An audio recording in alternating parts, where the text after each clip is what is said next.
Hello, we are live. Hi, I'm Artie Bear, and welcome to Hack Shack Studios. Yes, we have a very, very special hour in store for you. And I will be revealing the original Chronomechanics animation pitch to you guys. So when I was going to Hollywood a couple years back, and I know I've talked to you guys a couple times about this, but I actually found the pitch the other day. It's a little crude. I believe it's the first pitch that we did, and I think we have a couple others that are better, but I thought I'd show you where it started. Hey Kevin, what's up, man? Where it all began. Also, I found a bunch of old Chronomechanics drawings from like 12 years ago, 15 years ago, and I'm going to be sharing those. Not on this one. I couldn't get the camera to work again, so I'll probably have to share that with you at some future time. We have Gus Tyler Bush in the house. How you doing, Gus? I always thought Gus was a great name. Like, is it short for Guster? I don't know. What is it, like Bud? Like, is that Buddy? Those are great names. Guy, Guy, Gus, Bud. Those are great guy names, right?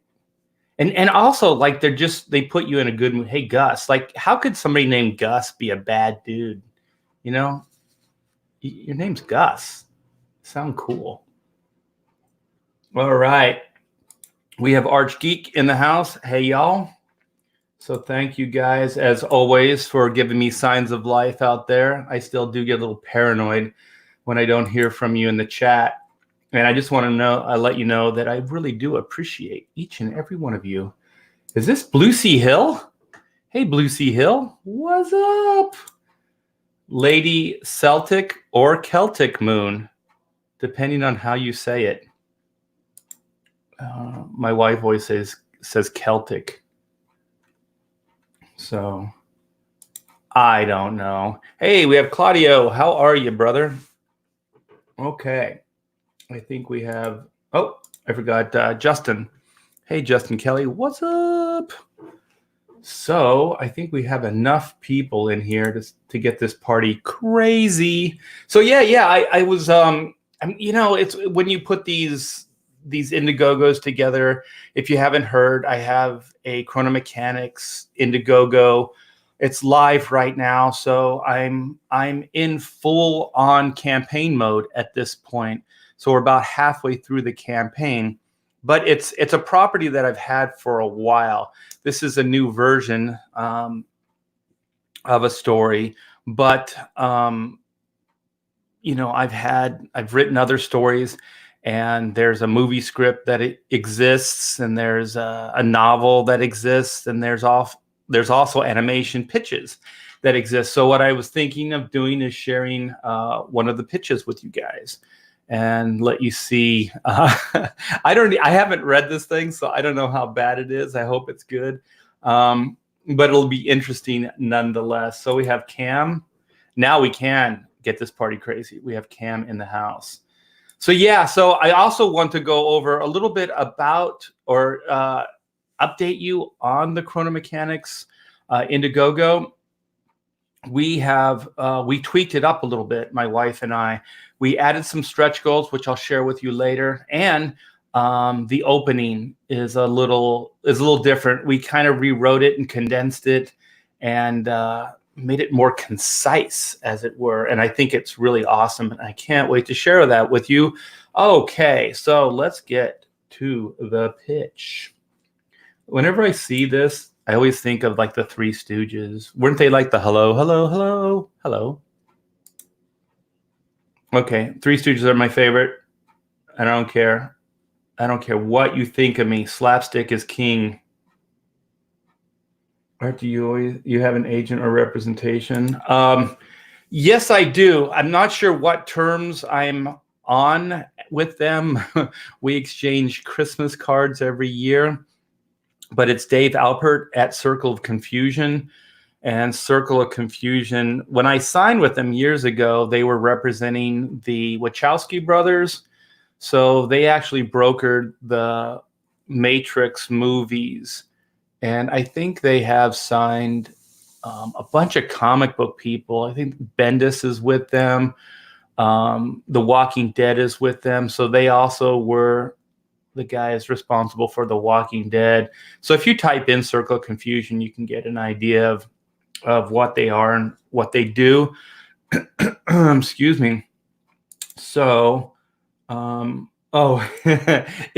the Three Stooges' big influence on my young life. I don't know, you guys. I am young at heart, and I still think they are amazing. They're the best. I like the Marx Brothers too, but for different reasons. The Marx Brothers are a little bit. I wouldn't say it's high comedy or like elevated from the Stooges, but it kind of is slightly. It's slightly elevated, not greatly. There's still a lot of slapstick stuff going on there. Shemp is my favorite. I had an observation about Shemp. That guy was a star before the Stooges, or I think he was already a star before the Stooges. So he was supposed to be the original third member, and then was it Curly stepped in for him, and then they went on until Curly had the major stroke, and then Shemp came back in. I don't know if he was ever part of it at the very beginning, but he came in to like take his brother's spot. And I think it's so amazing that there's three brothers, like the Howard brothers. So there's Shemp, Mo, and Curly, and they're all brothers. So I don't know, man.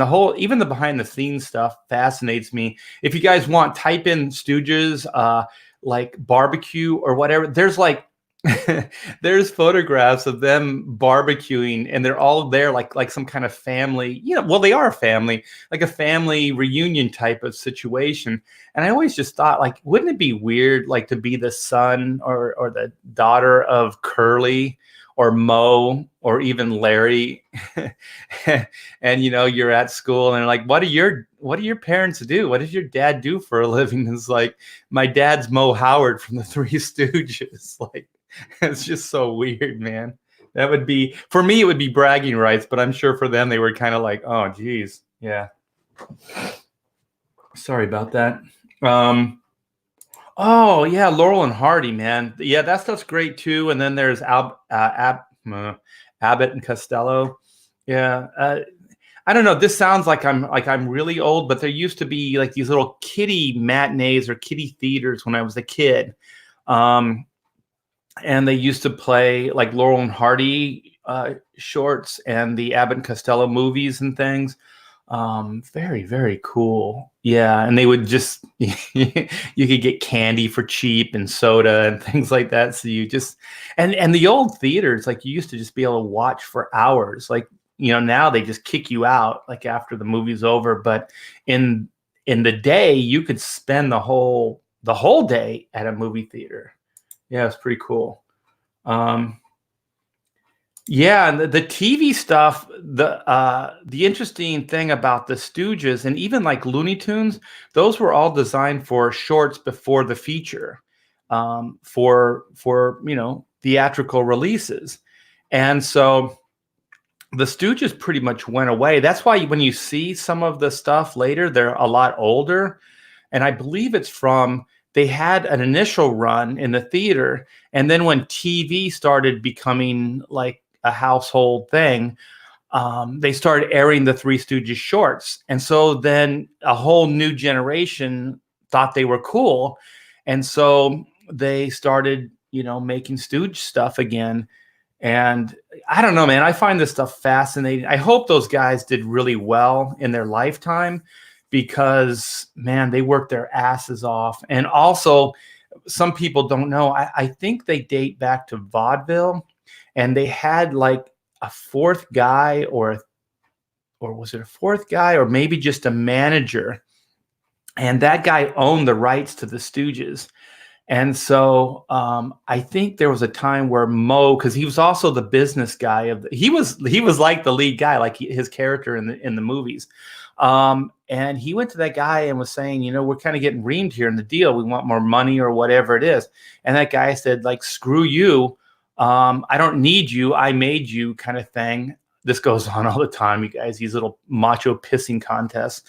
And so that guy's like, fine, I'm keeping the name. You guys can go your own way. And at one time, there was 2 Stooge acts going simultaneously.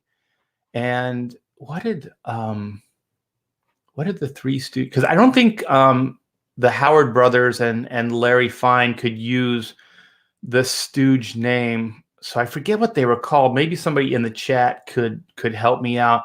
But was that when they were called like Howard and Fine or something like that? Or was that just a gag that they would have? Like you'd always hear like voiceover, or like somebody would be announcing, Howard Fine or something in the background. And that was kind of an insight of what their true names were.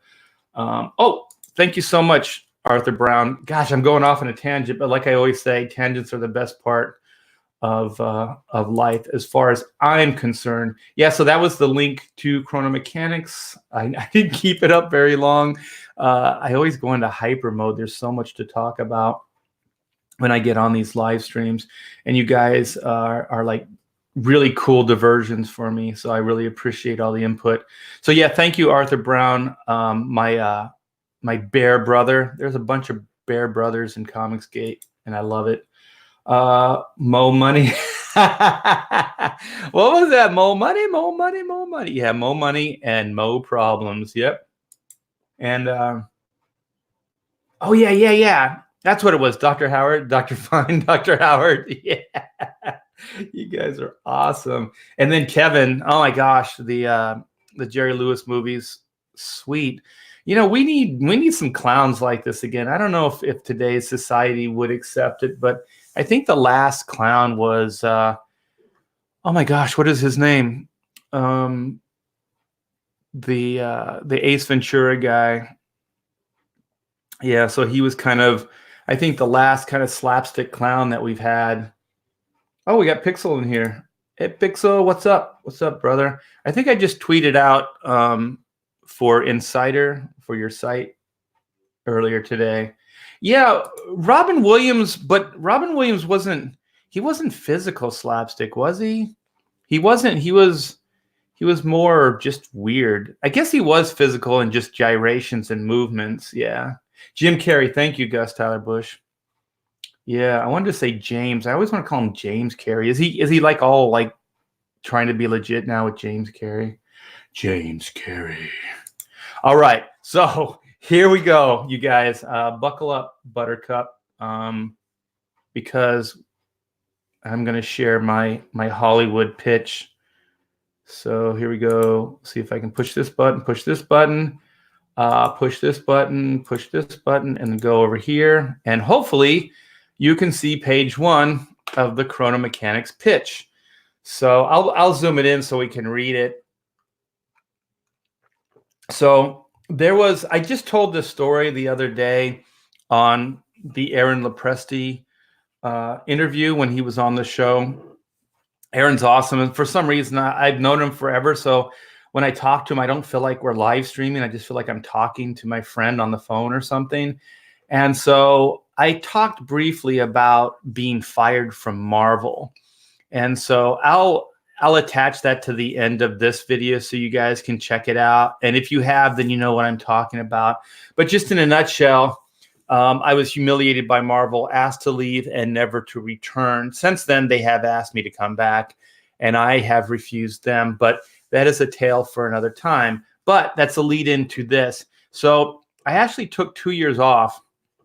And just kind of like today, where I'm at with the crowdfunding and the creator IPs, the indie movement that I am part of, is I just thought I would invest in my own ideas, since it didn't seem like I was ever going to get time to produce things. I was just going to pull from my savings and invest back into myself and my own IPs and ideas.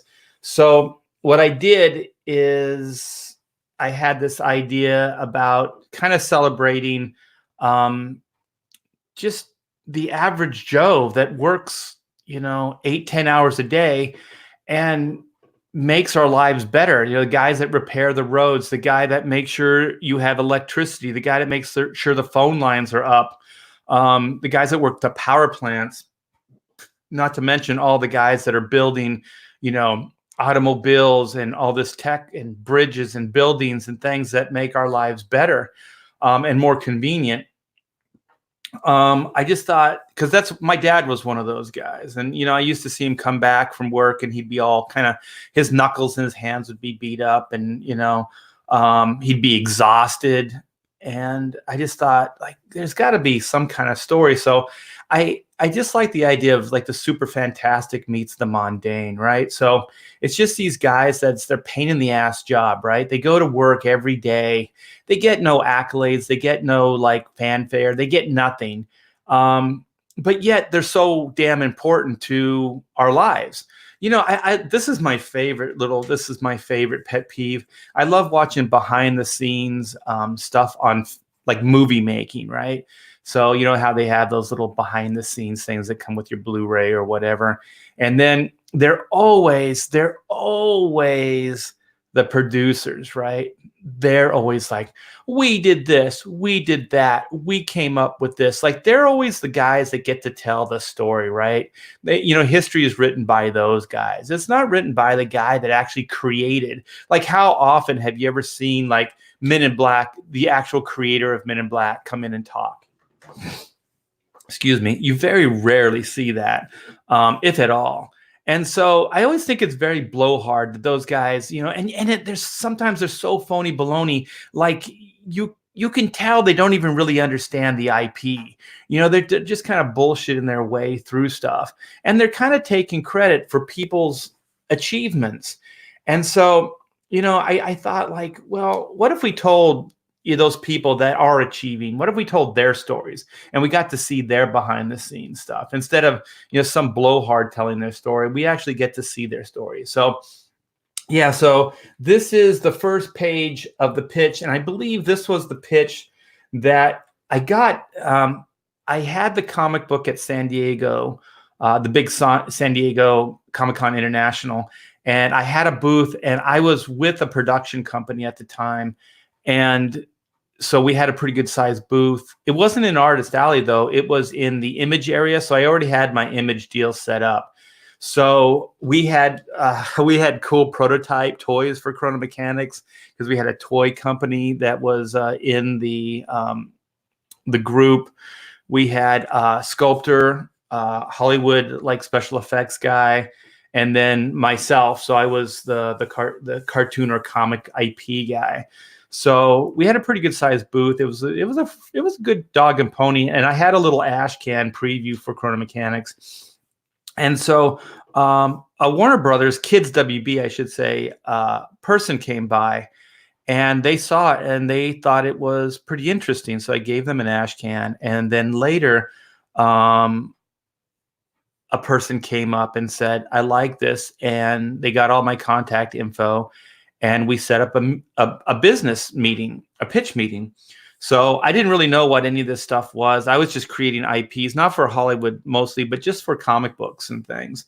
And so I realized that I had to put a pitch together. So like I said, this is kind of the first draft of it. So I haven't read this in 15 years. So, one of the things that we had, they always want the quick pitch. So, Chronomechanics is a melding of Looney Tunes and H.G. Wells. So it's basically slapstick humor with time travel is what the quick pitch is. So follow a team of four very diverse individuals: Oot, the caveman; Caravaggio, the Renaissance man; Zinn, the diminutive philosophical guru, that's a mouthful; Doug, the rock god. Some of this stuff has been tweaked a little bit, as you can tell, as they take on the heroic task of repairing the machine that is time. So that's a pretty heavy concept right there, that the machine, or that time, is basically a big machine. It's a big clockwork cosmic machine that regulates all time and timelines. And it was built as the world and the galaxy and the cosmos were being formed. So That's kind of the backstory there. So Chronomechanics is a property that has the potential to translate into a variety of mediums with a high level of success. You always got to say, like, yeah, it's gonna be cool. It's gonna be real big someday. Be it an animated series, video game, comic books, toys, or even a live action TV show. Chronomechanics has a concept that can appeal to a broad range of people and age groups. It has humor, action, and adventure, romance, fantasy, suspense, and science fiction. The storylines have the built-in potential to literally go anywhere and be anything. That's also a real hard concept for executives to wrap their heads around. Chronomechanics is based on a situational conflicts rather than on good versus evil business model. That is also, I thought this was ingenious, that I was thinking outside the box, right? Like everything is good versus evil. There's always a bad guy. But I thought like this would just be cool action adventure, right? There wouldn't necessarily be a bad guy. There would just be situations that happen. And how do these guys overcome those things? Because I mean, I've done a lot of good versus evil comics and concepts in my time. And not that I hate them or anything, but you know, everybody wants, hey, I want something different. I want something outside the box. I want something unique. And so I came up with this, and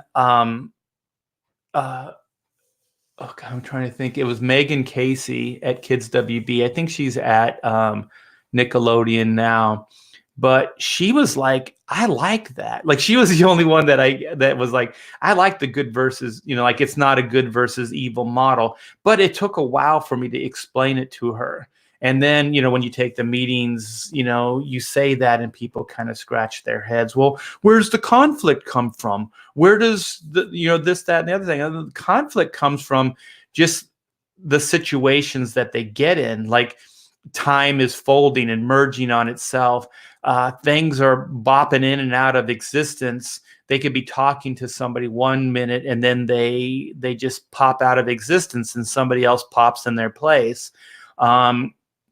You know, there's time mines, there's time stampedes, there's all kinds of things that happen, but it's not necessarily evil. There's also there's a rival repair team, and they're called the Quickie Time Guys. And how many times have you had these guys come over to your house, right? A plumber or something like that. They're discount plumbers, right?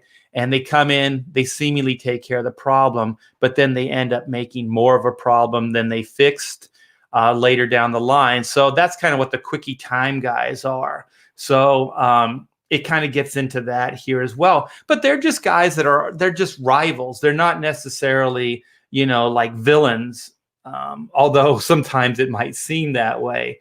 They are not evil or bent on world conquest yet.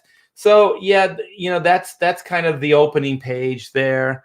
So let me go page 2. Oh, I'm not going to read this, man. This is before we really learned how to condense thoughts. So we thought it would be interesting if the elucidator, who's basically the chrono computer that keeps up with all timelines and the employees and everything that's going on, just this massive computer, but the computer wants to, it's kind of self-aware, so it wants a physical human form. So the closest they could come to is a hologram. So he's kind of what we call a living, breathing hologram. And he really aspires just to be a chronomechanic. That's what he wants to do. So like I said, I'm not going to really, I think this is the concept as explained by Eugene here. And I think Eugene is an acronym for something. I can't remember what it is, but yeah, that's a little wordy. So what is a chronomechanic? So we get into, you know, what is a chronomechanic? And a chronomechanic is an individual, one of thousands trained to repair the machine that is time. Exceptional beings that have caught the eye of this used to be, what is it? QEQI. I think that's supposed to be CI. Chrono Incorporated. So that's, yeah, at the beginning, this was also called quantum mechanic. It wasn't called chronomechanics. So some of the cues still are left in the concept. So International Resources Department are pulled from their personal timelines and brought into Chrono Incorporated headquarters, where they are put through a series of rigorous training classes. Recruits are taught to maneuver company time ships through perilous time streams, troubleshoot potential time malfunctions, locate time mines, calibrate time jumps, and become proficient in the use of all time tools. They are taught the potential dangers or potential dangers that a licensed, see, these guys are licensed. The Quickie Time guys are not licensed professionals. Licensed chronomechanic will most likely be expected to handle. While many are recruited to be a mechanic, few succeed. All the training in the world will not instill the dedication, honor, and integrity that must be at the core of every true mechanic. Dun, dun, dun. When the training is complete, new recruits are issued the CMBTS chronomechanic body transformation suit, which endows them with enhanced strength and an unparalleled level of protection. They are licensed and then assigned to a team of 3 other similarly skilled mechanics. So, yeah, this is a pretty heady concept, but it's really pretty simple when you just say they're like Captain Marvel. So when they power up or when they put on the suits, it's just kind of like a worker going, putting on his coveralls or putting on his, whatever work suit is required for the job. So that's pretty much what the body transformation suit is. It's just, it's just their work clothes, basically. And so then this goes into kind of what the tools and vehicles are. So we have the body transformation suit. We have the time pack. And the time pack, I wish we had more time to get into, but the time pack is kind of cool because if they need to fix a problem quickly, the time pack will let them make small calibrated time jumps. Like they can go like minutes and like seconds and minutes into the future or into the past. But they can't really make like, hour jumps or like day jumps or anything like that. It's just kind of, they can right a quick wrong with that. And they only, because of the limited power, because all this stuff works on battery power, they can probably only do that 1 per job or 1 per mission until they can come back and get everything charged again. So then we have the chrono communicator, which is pretty much a cell phone. And you guys got to keep in mind, cell phones weren't readily available at the time. So I was thinking of those old phones, like the old cell phones with the big antennas, or the ones that they used to use in combat, in the war times. And so then we have the hammer, which is it's the hand activated multi-purpose manual emergency remedy. So this comes with a little bit of a backstory.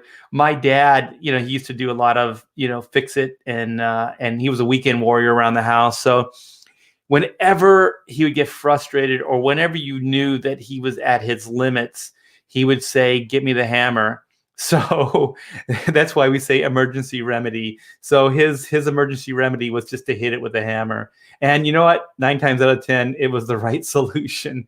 So we have the orb. So if you see that little round thing that's in the back of their packs, that's the optical recording ball. It records events of all assignments. So this is also before, we started getting into the big brother aspects of society today.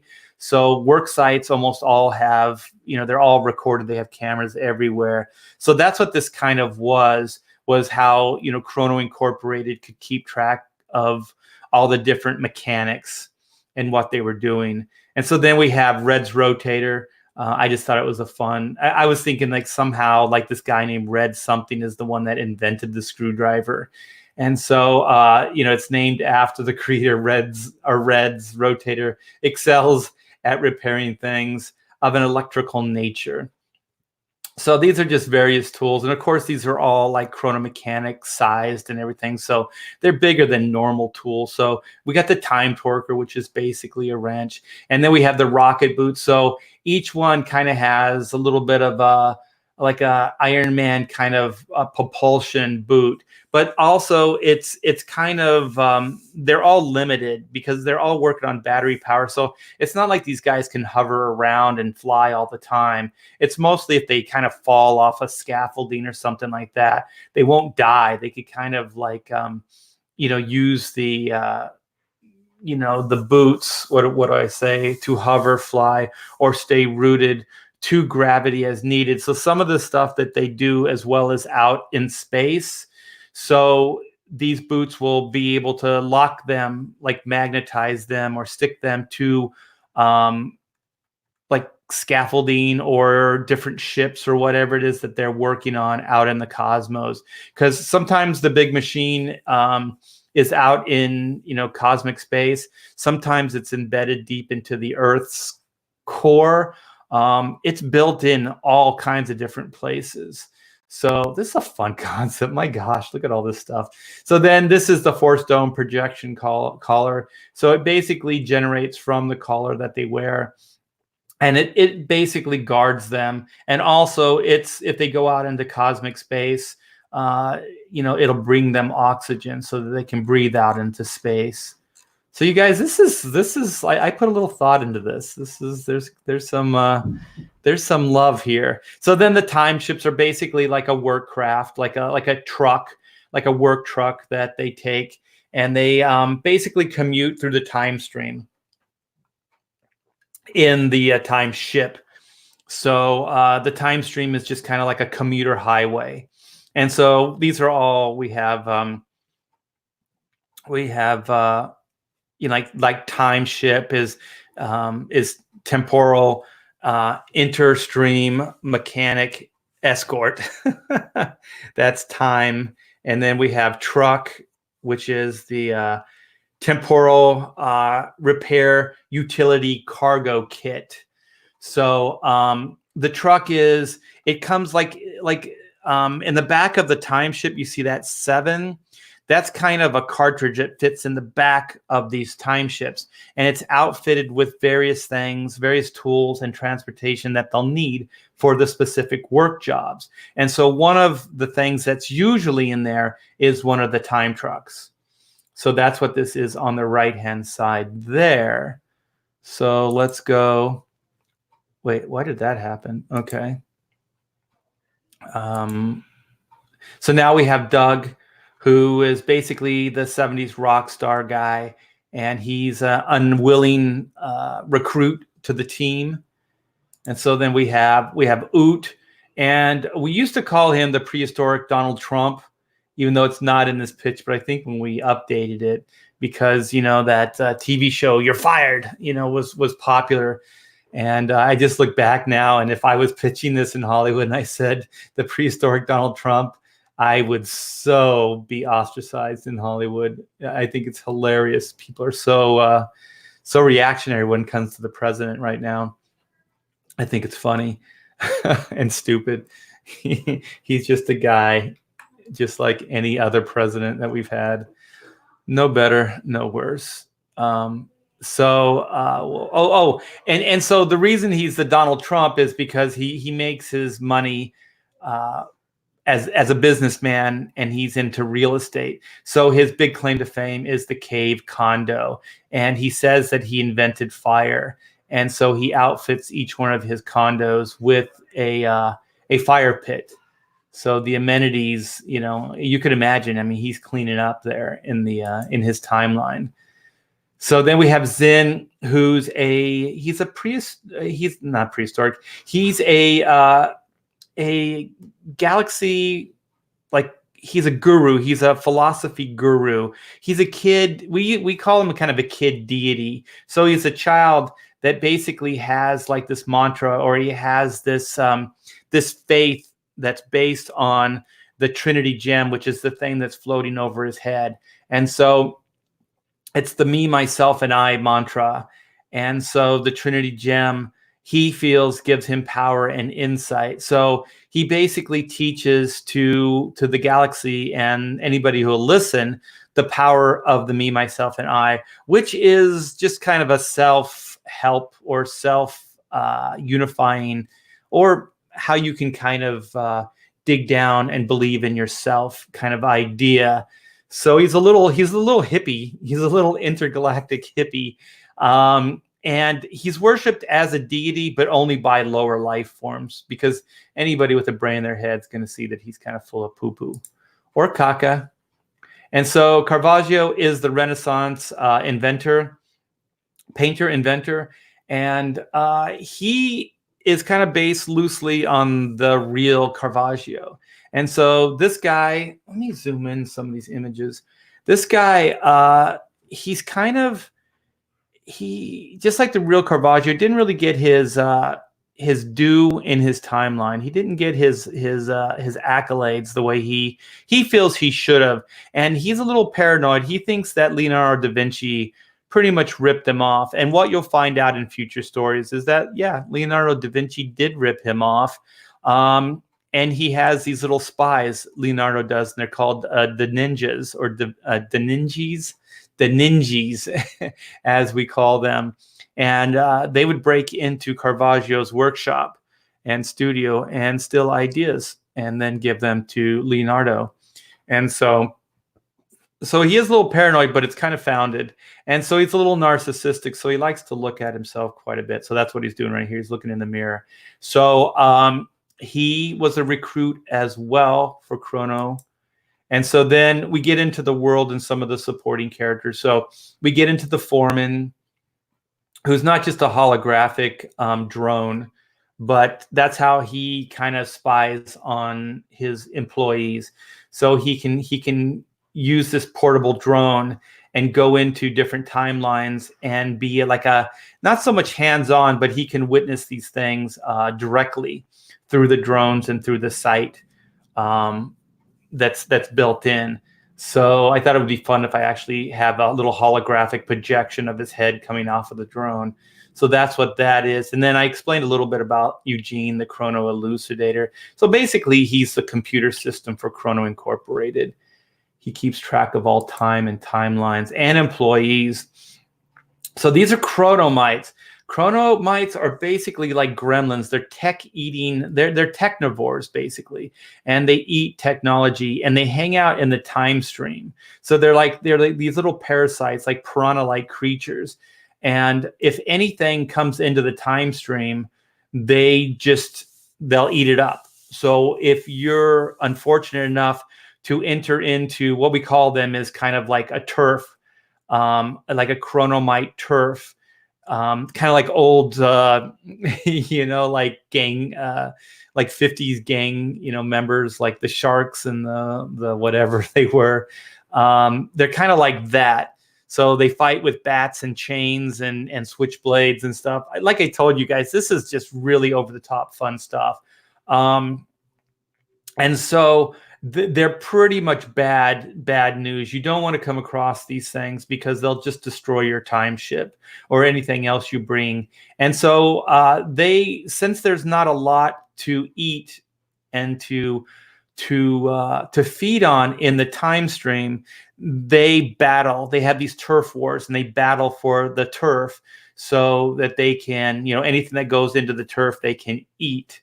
And so Corky, I don't want to spoil too much, but Corky is the opposite of a chronomite. So I don't want to spoil that because he's in the story too.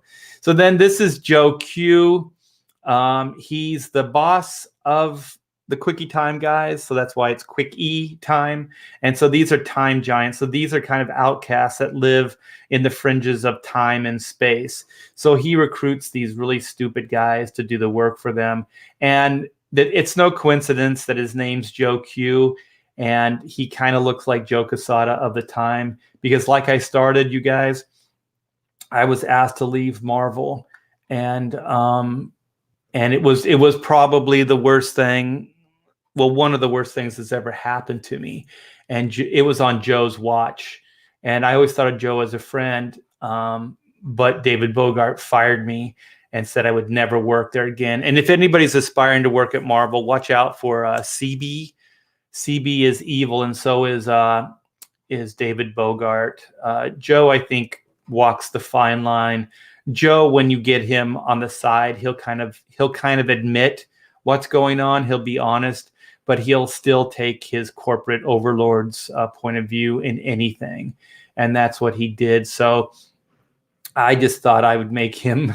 Not, like I said, it's not a G versus E concept, but Joe Q and the Quickie Time Company are kind of bad guys.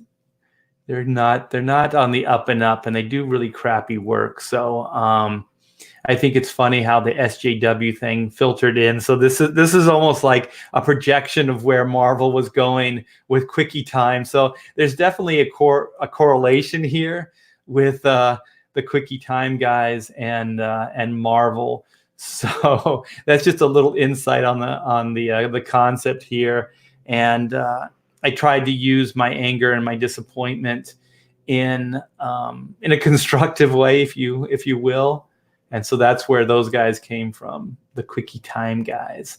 So let's see. I think this is environments. So we kind of get into environments.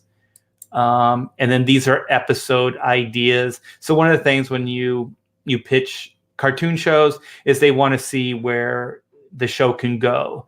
So we had a bunch of these. I think there's 2 or 3 sheets of these ideas. So to save money, the high muckety mucks decide to lay off all the mechanics and go fully automated. The real mechanics must fight to save their jobs. The outside or the ousted robots from the previous episode set up their own time repair company. It's basically like, automation kind of takes over. So I thought since this was kind of work oriented, that's definitely a concern of a lot of workers. In space, no one can hear you repair. A comet rips a hole through the fabric of time. Large chunks of time are being sucked through into a lost vortex. Like I said, these stories can go anywhere. Company picnic, I thought this was funny because, like a lot of corporations have like these little picnics. I think they use them as kind of like trying to build morale and stuff like that, and let you think that the company, like, oh, they're good guys, they're just like you. And so when Team 9.2 of Sector 7 loses an award at the company picnic, things are not what they seem. So your imagination can fill in the gap there. Zin is called a false god. Zin takes his philosophy of the gym to TV. So he kind of becomes like an evangelist. I haven't read these in forever, you guys. This is cracking me up. Doug's popularity slips. Doug must choose between his career as a rock star and his career as a mechanic. Oh, the dilemma. What is he going to choose? Don't mess with the time gypsies. The team crashes their ship in the middle of a gypsy camp and is cursed to endure a time loop. So they just have to go over and over the same crap, the bad thing that had happened to them. Phantom Chronomite. Corky is being taunted by an ancestor, so basically a ghost. Oh my gosh, these things are good. Recruitment day. While stuck in a time stream, in time stream traffic, the team tell each other their recruitment stories to kill time. So this is one of those, like sitcom ideas where they basically reference like these, like, oh, remember that time when we did this? Or remember when we met? This happened? Yeah, it's kind of like that. So it's more of just like throwing shade at those ideas. I guess in the form of kind of a tribute, though. Killing time, a whodunit. The Time Reaper is seen hiding in the shadows of Chrono Incorporated. The mechanics are disappearing. It turns out the Reaper and the foreman are best buds. And when the Reaper throws a B-Day party, everyone attends. So yeah, you can see this is pretty fun and wacky stuff. So yeah, I don't know, you guys. Like, I think this is fun. I so want to keep telling these stories. I'm hoping that you guys will really embrace the Chronomechanic novel that I have, the graphic novel comic that I have up right now, because it would be so fun to tell some of these other stories and get into these aspects. But yeah, I've been telling you guys for a while that I have these pitches and these Hollywood things. So yeah, this was kind of just a fun idea to show you guys. What a real basic. I'm sure there's pitches that are, way more involved than this. I think there was more, a little bit more like images and stuff like that, like color images. But this was basically our first pitch that we put together. And when I say I had a writing partner. His name is Rich Birdsall, and he's a pretty creative guy. I think we've had him on one of the live streams, and yeah, it was fun brainstorming a lot of these things and putting stuff together. I miss those days. Oh, here's more episode ideas. So then I just wanted to move forward a little bit. I just got done tweaking some stuff on this. So this is a page that no one's seen yet. This is Chronomechanics page 13. I've had this for a while, but I kind of come in and clean up some stuff and have some fun with the colors. So this is the great Narwhal doing the colors, and man, that dude is hitting a home run each and every time. So this basically is a little bit of what we talked about. This is the Chronomites turf war. So it kind of illustrates the turf war. And then the ship got pushed off of their time stream by the Quickie Time guys. That's a little bit more of a story. You'll have to read the comic to find that part out. But they get thrown off course out of their time stream, and they get thrown into a Chronomite turf war. So the Chronomites come in there. They see tech, and they just start munching away. So they basically incapacitate the ship. And so the team are trying to fight off the Chronomites. And so then this is Caravaggio. Look at this. Heroically. This is the stuff, man. This is why I love these guys. Like, he goes in and because they have the body transformation, this did hurt him, man. It hurt him really bad. But he puts these two cables together so that they can have power again. But it's just enough power for them to get out of the time stream or out of that predicament. So then this is kind of one of those montage comic book page layouts.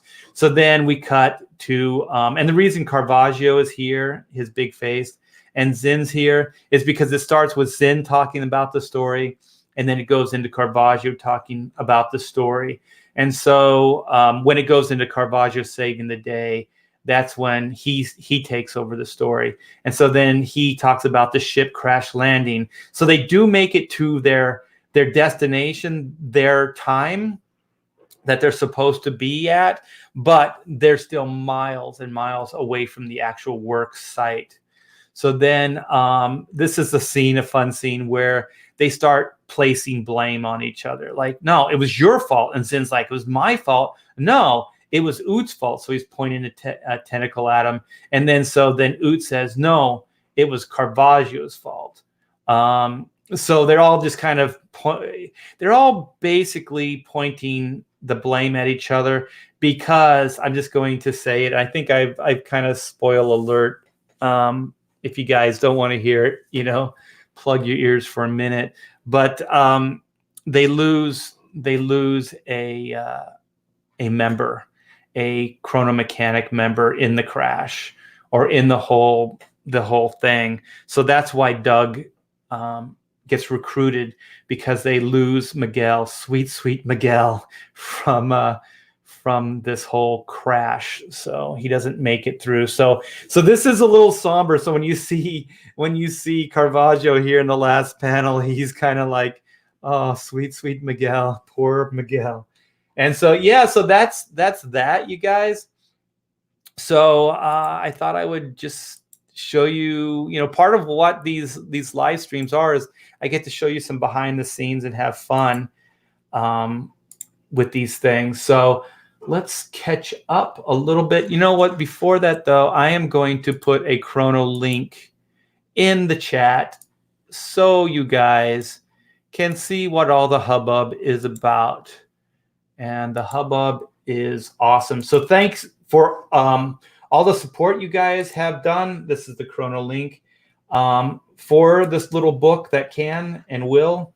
And thanks for backing it. So if you could, after this live stream, go out if you like what you've heard and shout it out on your social media. And if you haven't, go check out the Indiegogo site. Like I said, I just put it up in the chat here for you guys. And yeah, back a book, man. This is going to be fun. And also, I really don't know. I'll get into this because when I go to the Indiegogo site and go over some of the tweaks and the stretch goal additions, there's an idea that I've been playing at. And oh, cool. Thank you, Pixel. Getting close to 12K. If you haven't backed Chronomechanics yet, please check out Indiegogo. Yes, thank you so much, man. I appreciate it. Art has a killer. Oh, yeah. You know what? I was going to show that today.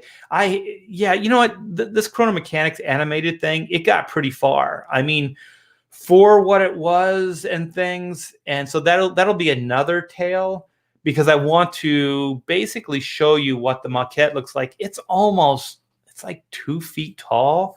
It's huge. And also I have some artwork from the original development stuff for Chrono. It was called Quantum at the time, but my camera it's kind of bugging out. It was bugging out on me. So I just wanted to get in and start sharing with you guys so I could get to work. Because I love doing this. It lights my fire, and then I want to go create some more stuff for you guys. Oh, thank you, man. Yeah, and as far as black and white, just to back up for a minute, my wife wanted me to tell you that I think another batch of pages went out, or books went out today. So books are going out almost daily. So black and white is in full fulfillment mode at this point. Yeah. If you want, after this stream, go check out. It's the one I did with Aaron Lepresti a couple days ago. I briefly tell the story. That's kind of the abbreviated version of the story. I might go into more detail on one of these streams.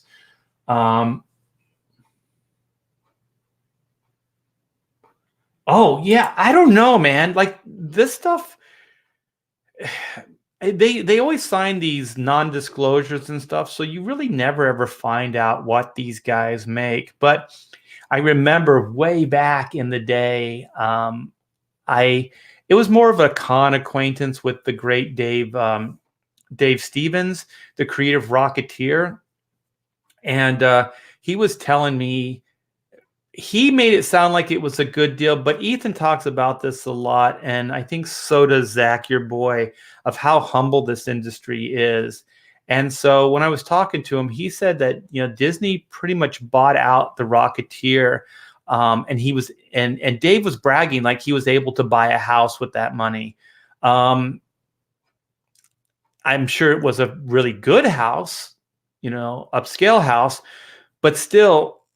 We're talking about a couple $100,000, especially in the day. He could have probably bought a killer house for $150,000, $200,000, for a house. So that was basically what he got. And then he was saying this stuff like it was all good.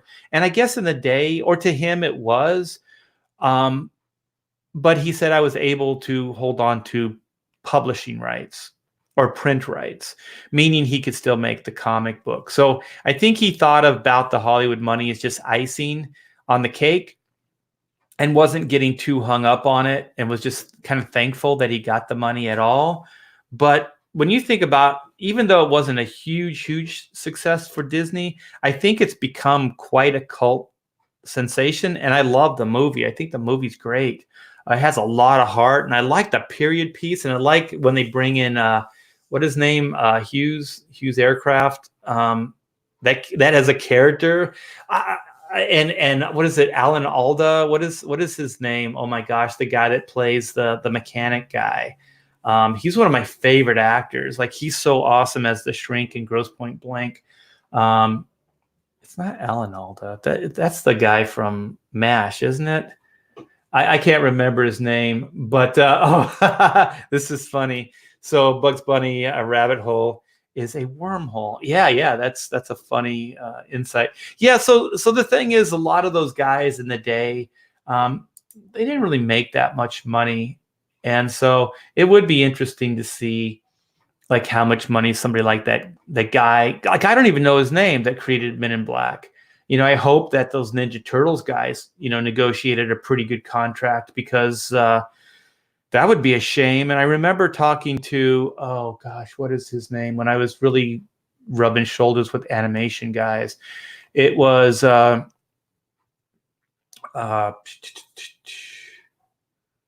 it was the team of Bruce Timm, and I can't remember the writer's name. Gosh, I'm becoming such a brain fart old guy. But the writer, we were talking one day, and we were talking about The Simpsons and Matt Groening, and he said that no, actually it wasn't him. It was Matt himself. I talked to him at a convention, and he said, because we were talking about selling IPs and things like this, and he said, your first sell to Hollywood, you're going to get reamed. You are going to get just ripped off. And he said, in all the years, because this was like a decade or so into The Simpsons when I talked to Matt, and he said, when I sold Futurama, I made more off that sell, that initial sell for Futurama, than I did the entire run up to this point on The Simpsons. So that'll tell you how little money he actually sold The Simpsons to Fox. So it's weird. Like, you don't really have too much negotiation clout when you go into these situations, because if it's based on a comic book or just a pitch, Hollywood kind of knows that they have you you're in a disadvantage as far as the negotiations. So when you go in, they can kind of exploit you. And the problem is a lot of these, they don't have sliding scale deals, like where if it does become popular or whatever, that you can make more money, or that you could renegotiate the contract after X amount of years. And I mean, sometimes they do, if you have hindsight, but a lot of these guys, they don't have that kind of representation. So they're just happy to get their comic book made into something, so it's very flattering, and it really is. But at the same time, it can be fairly exploitive. Yeah, you know what, Kevin? I was thinking about putting the pitch in the sketchbook. I think it might be fun, especially since it already is done from the elucidator's point of view. So that could be a lot of fun, man. That's a good idea. So yeah, that could be fun. Caravaggio, I'll study him. Did Leonardo make a... You guys are sharp, man. So Shinto Ketchup is making reference to that I did a Harley Quinn Joker. It was just a drawing I did, and then I was making them and selling them into prints. By the way, I do have DC's permission to do that. So it is licensed and everything. And so they ripped off the image. I think they digitally re-inked it and recolored it. And then the worst part is they signed, whoever did this signed their name to it. So it's not my name, it's this other person's name. And they made it into shower curtains. So Bath and Beyond, or one of these places, was selling the shower curtain. It was pretty hilarious. It made a nice shower curtain. It was pretty cool looking. Yeah, Joe Q. I don't know. I don't hate Joe, but I do wish that maybe, maybe it's asking too much, but for somebody to step up and say, listen, Art didn't do anything wrong. you should cut him some slack. But nobody stood up for me. So, what is that saying? When good men do nothing, evil can flourish. Oh, really, Rooster Punch? Wow. Yeah, I don't. Ever since I was let go at Marvel, I don't really keep up with those guys too much, and I try not to give Marvel any of my money because, quite frankly, they're a bunch of assholes, and I don't care. They really are. What they did to me was horrible. Was absolutely horrible. I had a little 7-year-old daughter that relied on me for income, and those fuckers, I'll say it, those fuckers fired me, and left me, basically destitute. And if I didn't have my savings, and I didn't have, like, if I wasn't financially in a good place, they could have destroyed me. I would have had to sell my house and everything. So those fuckers, like I said, I'm sorry, you guys, but it really does piss me off. And I probably will tell that tale on some other stream. Wow, that kind of came out. I guess when we're talking about people getting ripped off in Hollywood and stuff like that, it brought out the beast. So please go back, Chronomechanics, and make it so I never have to go back to those guys again. That's my. Oh yeah. This might have been part of the problem, because he didn't. I'm not sure that when Matt sold it, that he was selling it as a TV show or as just like a little short, like these shorts that were going to be aired on Tracy Ullman. So, you know what I mean? Like, I don't really know what the deal was, but, in the big scheme of things, he should probably be a billionaire. Like, he should be, as rich as Oprah, but he's not. Yeah. So, yeah, let me try to calm down and I'll move forward. Yeah, their loss. Yeah, it's out there, in a nutshell, the reason they fired me is I believe they were trying to set an example to Dave Finch and Mark Bagley. So they knew that they were potentially going to lose those two guys, and they were their top talent. We were all doing the Ultimate books, were the best-selling books for Marvel. And they knew that Dave Finch had been offered Hush to follow Jim Lee, or follow Hush, Jim Lee's book.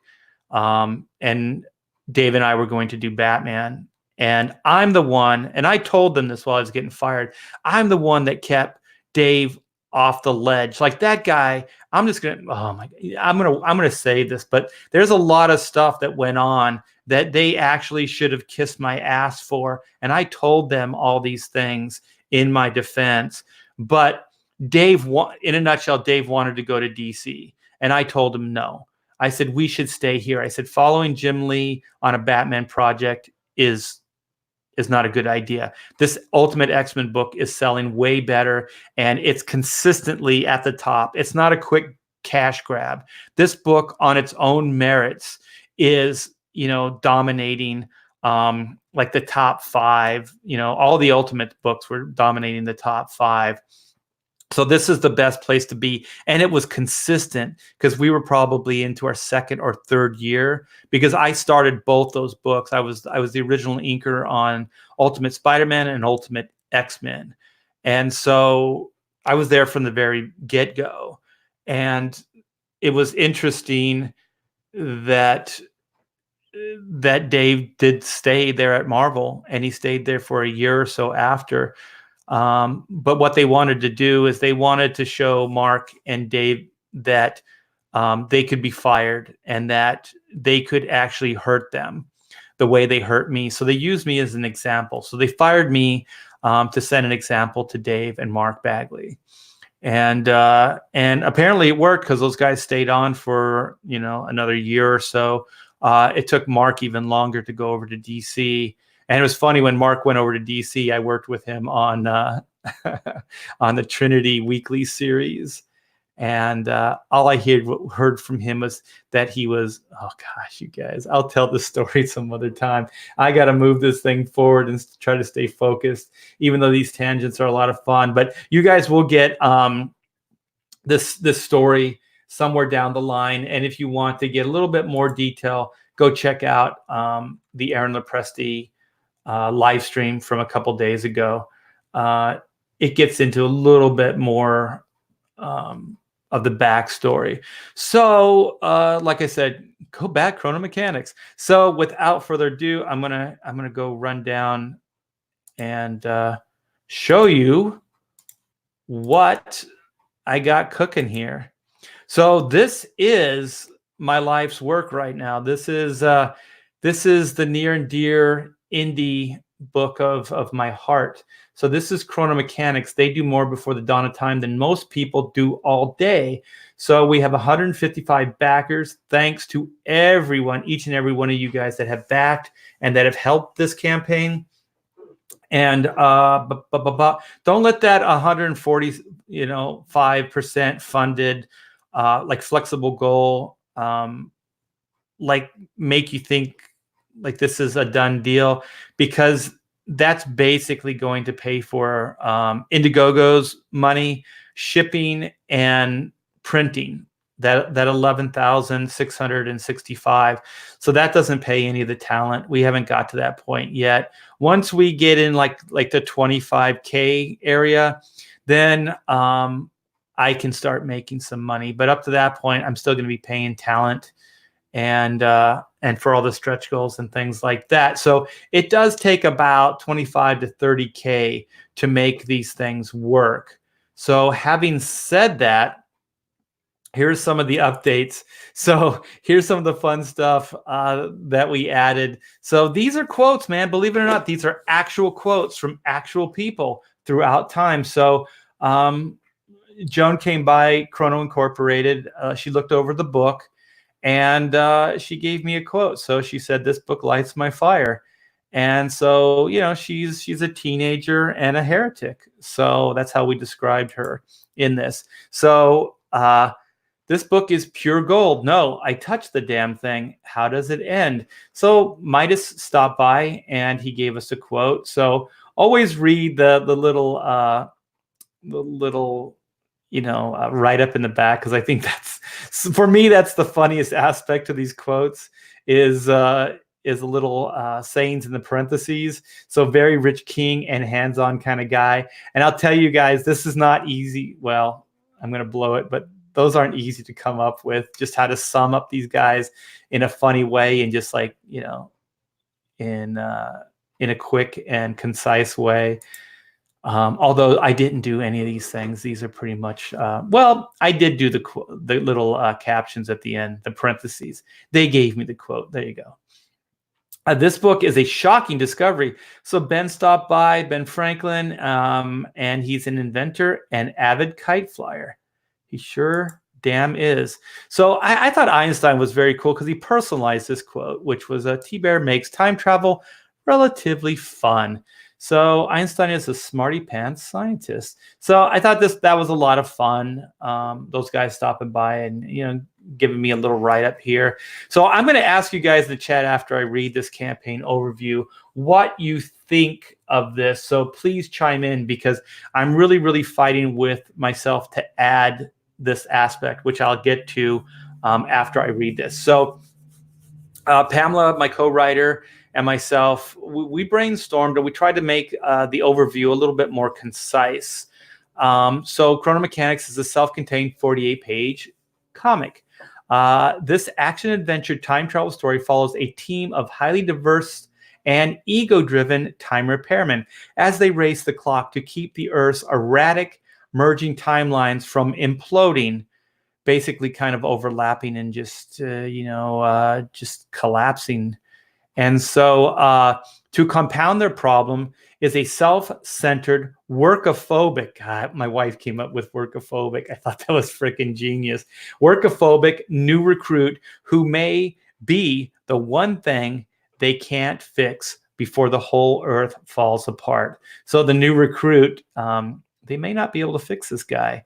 Doug may be broken beyond repair. So yeah, that's who they're talking about, is Doug, the 70s rock star.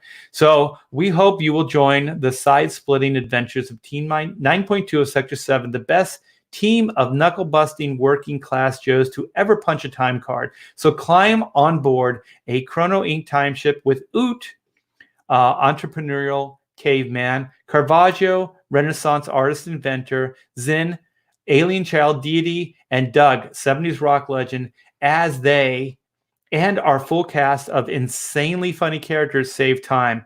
Hey, to these guys, it's just all in a day's work. So all that stuff I told you in the pitch, I thought we did a pretty good job of summing them up in these two quick paragraphs. But what I want to ask you guys, and I'm gonna spend a little time here, but I'll go back in the chat and read what you think. I did a round robin with all my friends and stuff like that to help me evaluate this site. And so one of the things they said was they weren't really sure if this was an all ages book, just for kids, or what. And so when I told them it was kind of more adult oriented, when I say that Doug is a 70s rock star, I mean a 70s rock star with all the vices that come with that, the sex, the drugs, the rock and roll aspects of it. So he's a pretty raunchy guy. He's a pretty raunchy character. So, there's even like nudity in this book.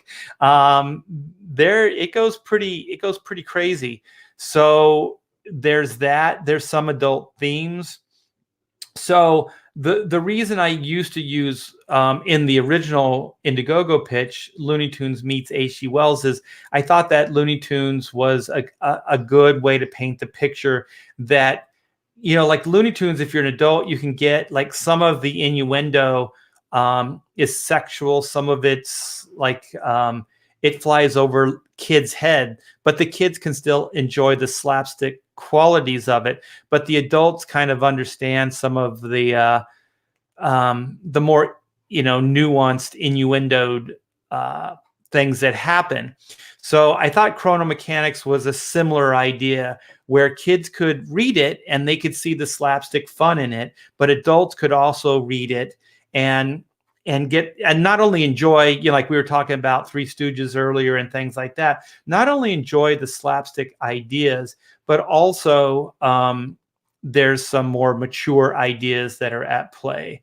I also had a writer friend, his name's Judd Winnick, and he used to write for DC Comics. I'm not sure what he's doing these days, but he wrote Outsiders, Batman. It wasn't Batman and the Outsiders. It was just Outsiders. And I was one of the artists on it. And he had a TV show, like a kid show called Juniper Lee.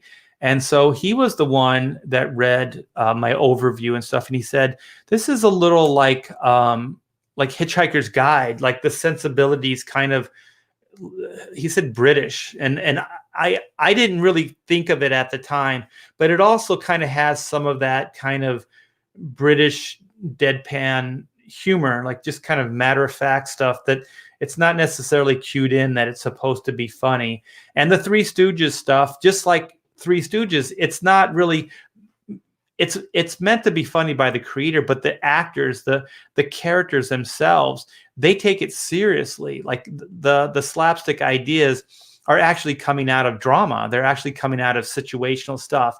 It's not funny to them. So it's kind of those ideas. And so my wife and I, we stayed up late. When was it? Saturday, or was it Saturday night or Sunday? Maybe it was Saturday night.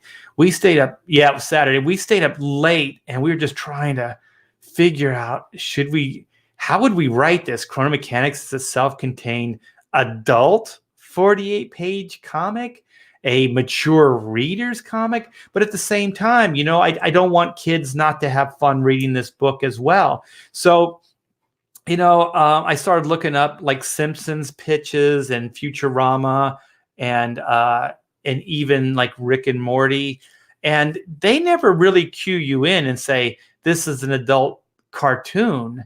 The only thing that's a little different about their pitches is that they say, this is probably boring you guys, so I should actually try to move on.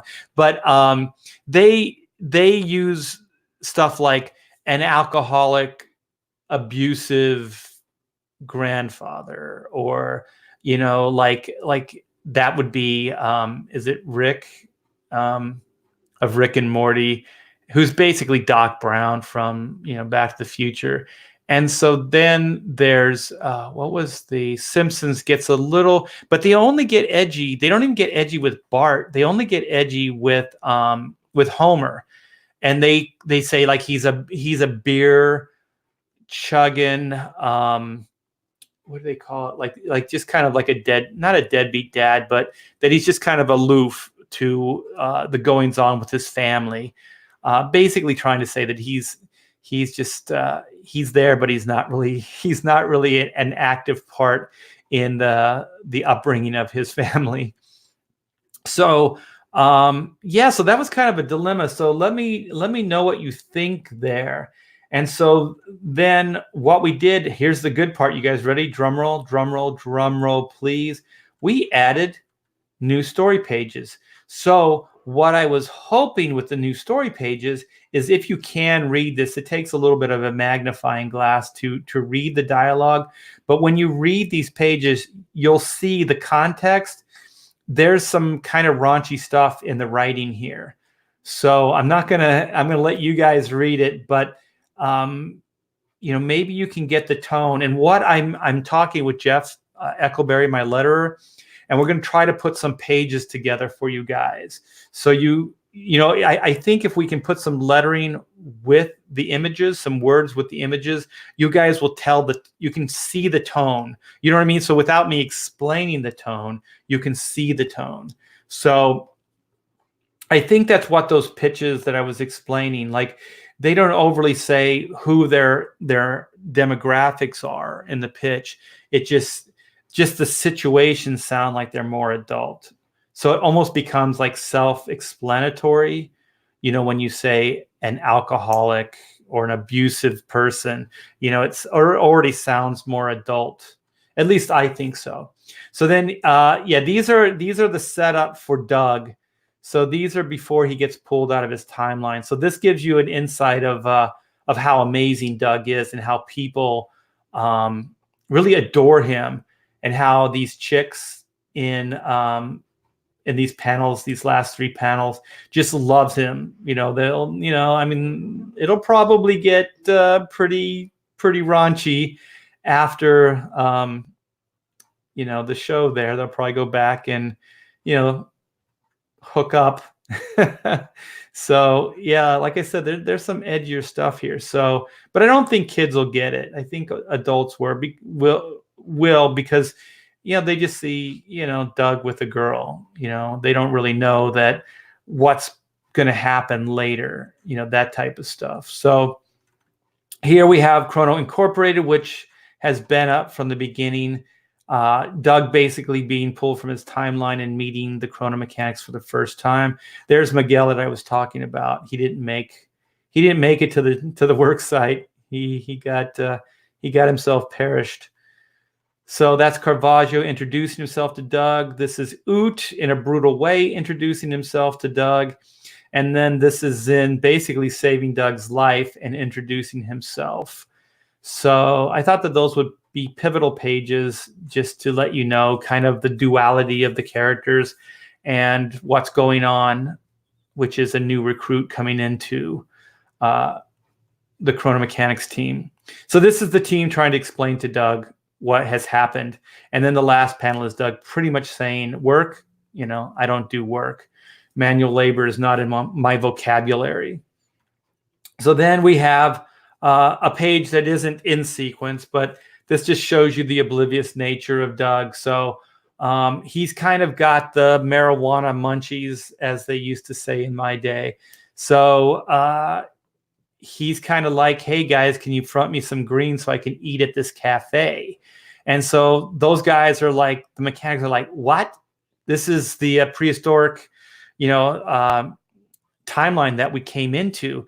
The core timeline is this prehistoric time. So they're like, why would a 50s cafe be here?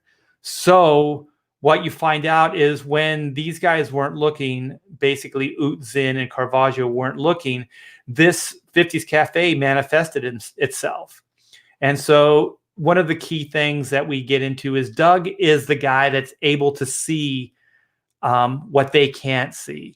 And it's almost like it's the obvious. It's almost like, duh, like matter of fact, like, hey, you guys, while you guys are being self-absorbed and ego-driven, I see the obvious that this 50s cafe, but he doesn't do it like in like, hey guys, I think we should, get back to work because, this 50s cafe just popped up, which means timelines are merging and means that the big machine is malfunctioning possibly beyond repair. So we need to go to the work site and get this thing fixed. He just says it like, hey, can you front me some greens so I can get something to eat? And so then those guys are like, what?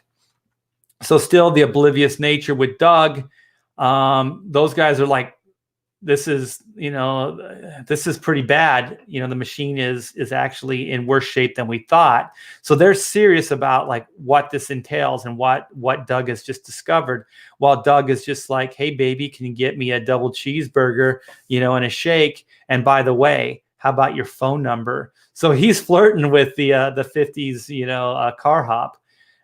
So I thought that this was also a fun way to show that these timelines are merging onto each other.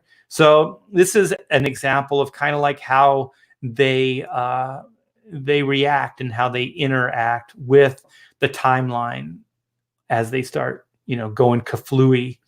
So then Caravaggio's like, come on, we got work to do. And so then this next page is out of context as well. So this gets into a thing called time mines. So Zinn is basically sweeping this area of time that they crashed the ship in, and realizes because of his insight with the gym, the Trinity gym, that this area is covered in time mines. And time mines are basically like a wartime mine that if you step on it, you get blown up. But in this case, you get blown up, but you get blown actually through time. So it's a violent kind of explosion that blasts you into another timeline, but they're alternate timelines, and they're alternate timelines of your timeline. So then Doug, well, I'm not going to say it, but one of the characters gets blasted through his own timeline. And so there's a lot of fun that happens there. And the reason I'm giving you guys so much of this is because I realize that this is a little bit of a tougher sell. It's not like, this comic book concept is a super soldier. Well, you know what a super soldier is if you read enough comic books and if you watch the Marvel movies, or this is a cop drama, or this is, a bunch of soldiers or whatever, or a detective. Those are easy to explain. This is a pretty original and unique concept. And I don't really mind talking about it. I could talk about this stuff for days. So I hope you guys are still entertained by it. But this is one of the new pages I posted too.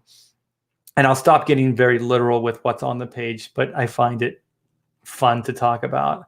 And then this is just another interaction that the mechanics have with the time streams merging. So one of the things that happens is an Indian village kind of pops up, and they just kind of interact with these Indians for a brief moment. So there's a lot of this type stuff that happens throughout the story. Timelines merging and them interacting with different things in these timelines. So this is the sketchbook. We have a bunch of, we have 4 variant covers. One by Sean Cheeks Galloway. He does Oot. We have Tom Bancroft that does Doug, the 70s rock star. We have a excellent rendition of Zinn, the child deity, by Aaron Lopresti. And then we have the freshly inked, and I just posted this the other day, the freshly inked Caravaggio, done by Carlo Barberi. I always want to say Barberi. I want to put an extra, but I think it's Barberi. And so, sorry about that, Carlo, if you're listening. yeah, so this is me inking over his pencil. So those guys were so nice and kind for giving me some artwork to put into this campaign. So thank you guys if you're listening. And so this piece is at the colorist right now. So I can't wait to get that back and show you what it'll look like all finished up. But if you haven't, go back in my history, my YouTube history a little bit. And I believe there's videos of me inking this artwork. So then we have the posters. I'm going to gloss over, but here we go, you guys, the stretch goals, the brand new stretch goals. So to inspire you guys to 12K, which we're a stone's throw away. We're so damn close. We have a 12K variant cover trading card. Yes, a trading card. You guys have said it. You guys have said we love trading cards. We love collecting them. There's a bunch of trading cards in this set. The initial trading card set is 10 trading cards, and you can get all of those trading cards in the ultimate collection, which is one of the tiers. But these are actually there's going to be 5 more added, but they're not part of that. These are kind of like a collector tier unto themselves, or a collector set unto themselves. So these are all going to be based on the covers, all the 5 different covers. So then we have Cheek's Oot cover. We have Tom Bancroft's Doug cover, and then we have Zen with Aaron Lepresti, and then we have the unfinished Carlo and myself's cover. Like I said, it's at the colors right now. And so the cool part about this is I believe we're calling this the Superstar Cover Collection. So this is going to be 4 cards that is part of the cover collection. And if we can get to 15K, you guys will get these 4 cards absolutely free. Absolutely free. I love these stretch goals because it's a way of me being able to give back to you guys and thanking you for helping get this thing funded, help making a dream come true, and getting this campaign, helping get this campaign to where it really needs to be, which is the 25-30K place. So like I said before, thank you so very much. I could not even have gotten this far without you.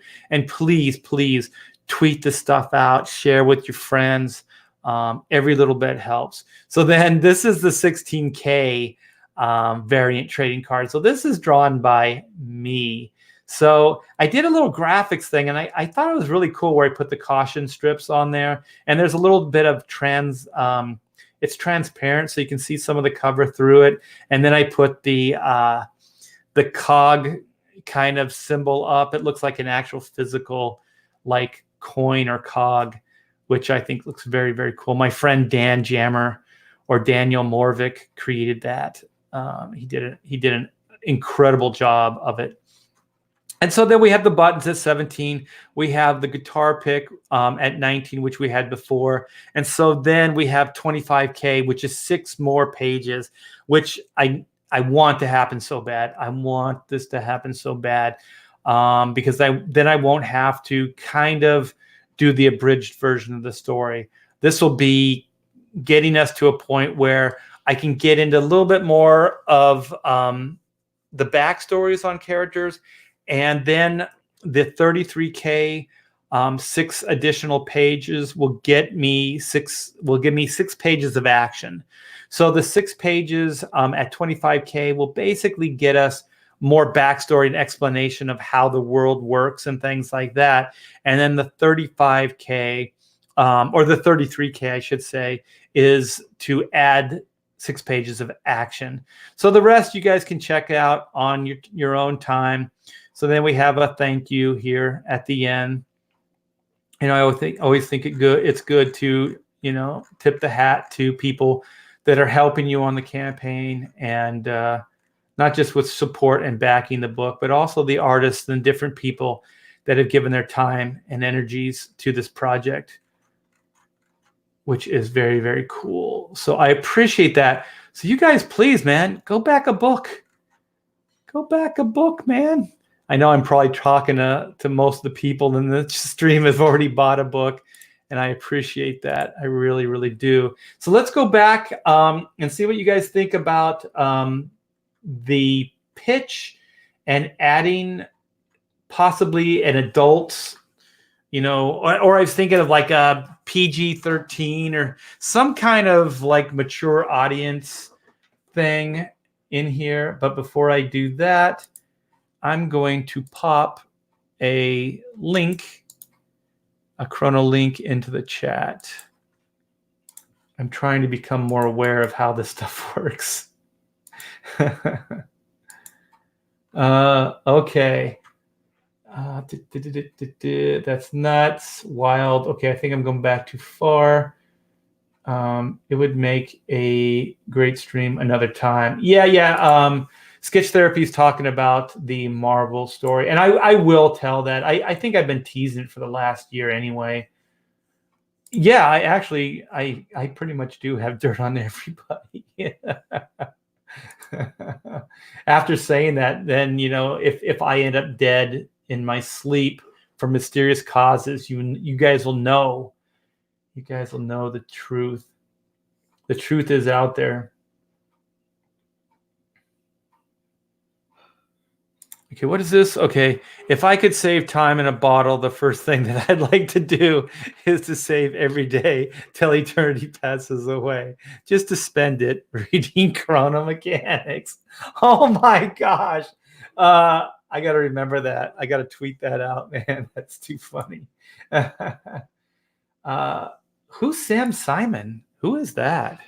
Sam Simon died a billionaire.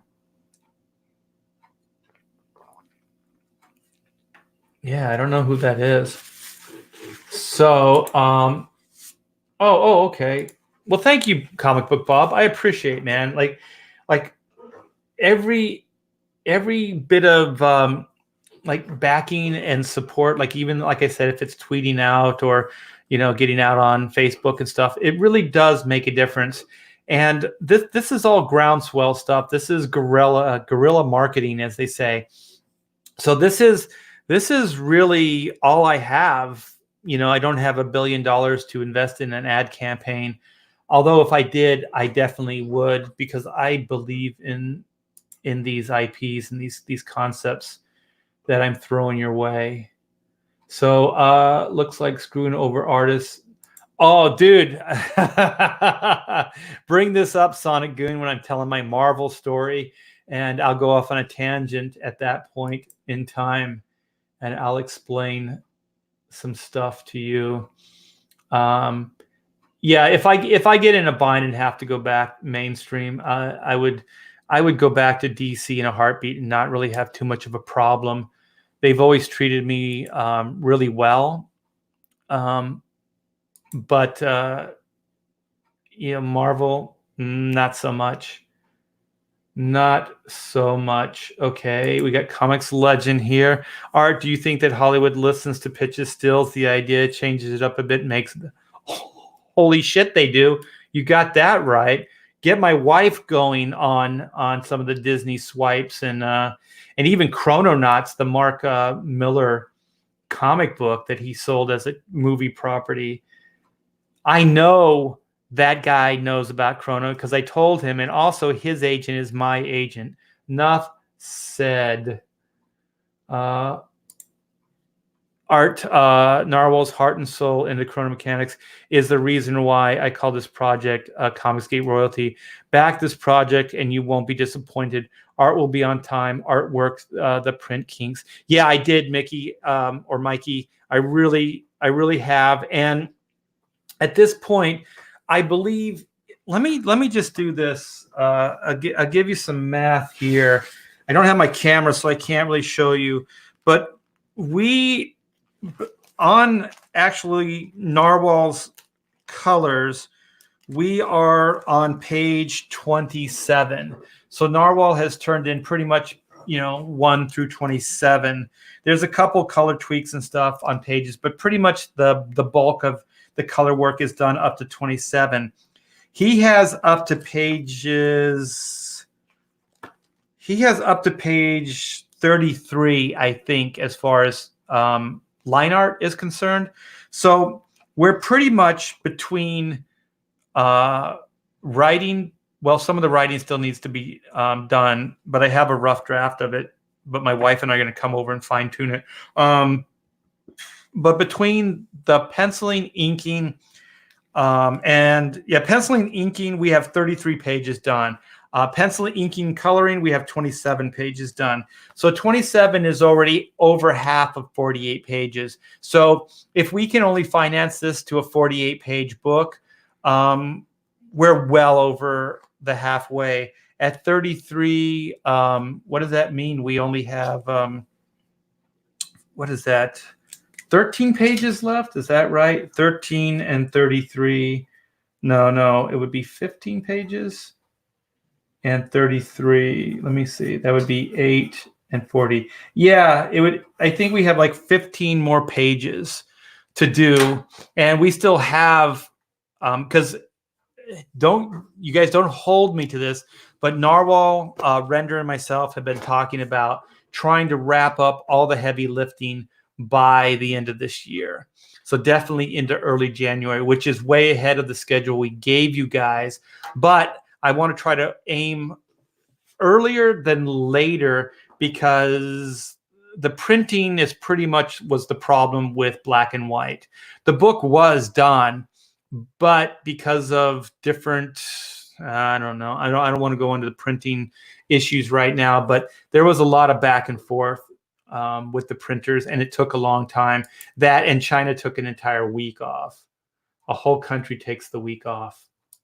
That seems crazy to me. Art, the link to your book in the description isn't going to Chronomechanics. Oh, God. You know what? I always have to put a fresh link in there. Thank you. The link, hopefully the link I'm about to put into the chat is the functioning link. Sometimes what I do is I copy and paste from the previous streams, and the link sometimes doesn't go through intact. So thank you. As soon as I'm done with the chat here, I'll fix that. But thank you, Comic Book Bob. I appreciate everybody having my back. You guys are the best. I know I say that every time, but I never want it to seem like I'm taking you guys for granted. The link is not going anywhere. Sorry about that, you guys. But yeah, I just posted a link into the chat, so hopefully that will work. Dry observation. Oh yeah, I usually fix it. You know who actually helps me, Comic Book Bob? And I can say this, but behind the scenes is Carlo Barberi. He'll tell me in like private messages, he'll go, Art, the link doesn't work. And it's almost like he's kind of whispering to me.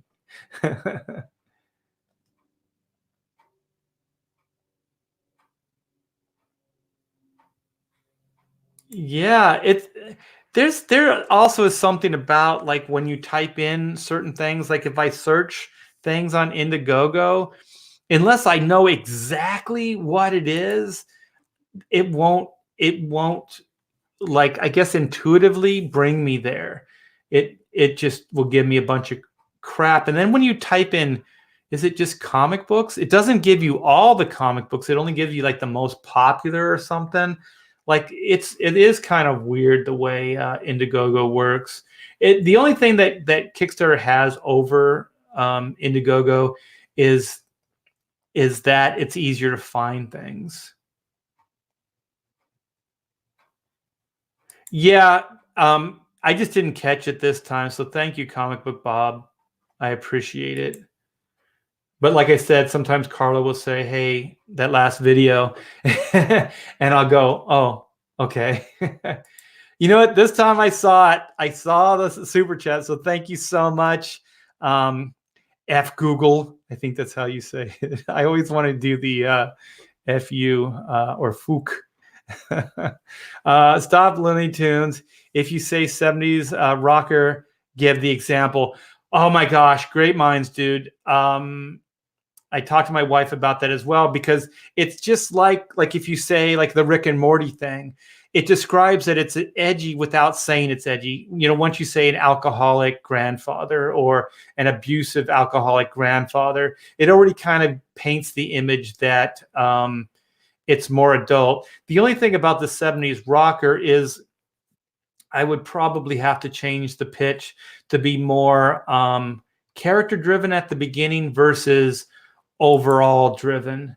But I will take that under advisement. And you guys, as soon as I get your input here, I am going to grab something to eat with my wife, and we can go over at that point.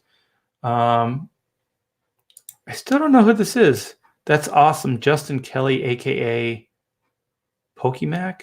I don't know. I still don't know who that is. Oh, okay. So this is Mikey Woods. We get it when you just say PG-13, TV-14. It's comparable. Okay.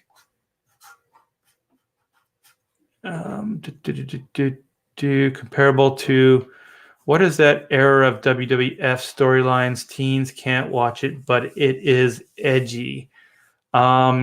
Yeah, that's kind of the point I want to get across, but I don't, you know what? You don't want to make it like a big to do. You don't want to like, oh, it's adults only. Like it also, like my wife Pamela said, it kind of has the wrong connotation. It sounds like it's pornography or something like that, you know?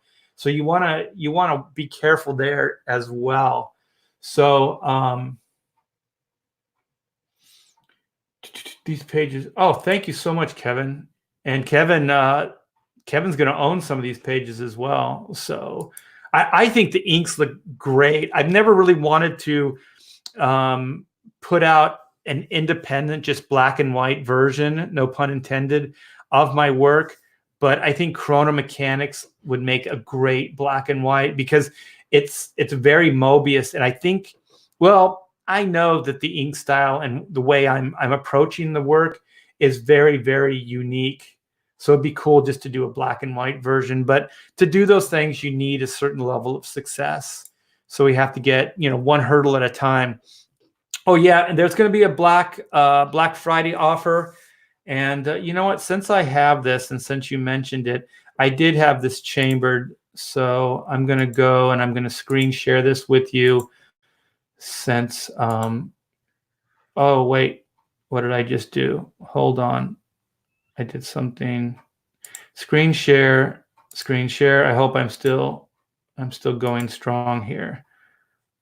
Stop. Okay, that's what I did. Okay, so we have this, but then I have this. So I'm going to do an Indiegogo Black Friday sale blowout. So it's not like necessarily a discount sale, like how most of these sales are like you get a discount. What I thought might be fun to do is since I can't discount any of the books because it's a live campaign and it just wouldn't be fair to anybody that's already backed the book. So I don't want to undercut anybody or diminish that. But what I can do at a premium cost, I can put out Oodles again, Oodles of Doodles and other stuff too, which is my art book, and black and white remastered, or it's pretty much what we were calling it. It's changed since then, but for the sake of the Indiegogo campaign, and so they're back. So what we did is, I think my wife, I got to post it here. I think it's 15 or 18 books that we found, Oodles of Doodles books that weren't sold in the black and white campaign in the shop. So it's 15, 18 books, something like that. And so they're the original 200 books, the signed and numbered books from that batch. And after this is all I have. And this was part of that original. So when I said that's all I had, that was all I had. But we didn't sell them all in that campaign. But since then, people were like, how could I get my hands on this? And on one of Mike's auctions, or two of the auctions, we sold Oodles of Doodles for $100. So there is a big demand for this book. When there's a perceived value or there's a value of $100, then you know that there's a demand for it. So it will be at a premium price because we can't cut the original campaign, which I think was $35 or something like that. So we can't do that. So it will be at a higher price, and especially since this is all. And when I say this, it is all. I do have a few that were for the sketch tier. So there's some drawings that I did, and I think maybe that's 18, or not 18, but maybe 5 or 8 books. So between the 15 or 18 books that we have that we didn't sell, and the sketch books, the books where I did a sketch in, I think there's another 5 or 8 books there. So we'll have over 20 books or around there that, 2025, somewhere in between there, of these oodles of doodles and other stuff to art book. And they're coffee table size. So they're magazine size, hardbound books. I'll get into more detail as we get closer. And so then, since we're getting the black and white books in now, we have some here. I can make those available as well. But these will also be at a premium price because we can't undercut the original campaign. So they'll be at a premium price as well. And these are part of the original print run. So these aren't like second printing or anything like that. And that goes for Oodles of Doodles as well. These are first printing. And so then we're going to have a tier with these books in, and we may combo those with other, like with some of the Chrono books and different things. So we're going to figure that out. My wife and I are going to figure out the details of that. But this is pretty much what we have planned for this Friday. And it may go on till Cyber Monday, or tell us they're sold out. So it might be 4 days or until they're sold out. So since these are going to be very limited, they're going to be like in increments of 2s, 3s, 5s. So that's how we're going to do it, because I kind of want it to be for just the sale. So if I make them all available, like all 15 of them, and then they don't all sell in that first day, or if we extend it to Cyber Monday, then it's going to look a little weird that they're going to be up until they sell out. So I think I'm going to do them in small increments. And if you guys want these books, this is going to be a very, very rare case that they're going to be available. And in the case of the Oodles books, once these are sold out, they are sold out. I don't have any more, you guys. And I know I said that before, but that was still part of that 200 books. So this is part of that original 200 signed and numbered books that I offered previously. So that is that. I will come back to the chat and wrap this bad boy up. So Wildman era. Oh, you guys are talking about the 70s. Yeah. I look at Doug as he's kind of like he's Ted Nugent meets what is his name? Steven Tyler from Aerosmith. So he's got the rock, God, stance and just maniacal guitar playing like Ted Nugent, and just that bombastic personality with the voice of Steven Tyler. Just that I like the cool rock rasp that Steven Tyler has, and that guy can hit any note and he can go big, man. That guy can go big with his voice. So yeah, that's kind of the Wildman rock era. Yeah. So thank you, Mickey Woods. You have crystallized once again my thoughts to the T.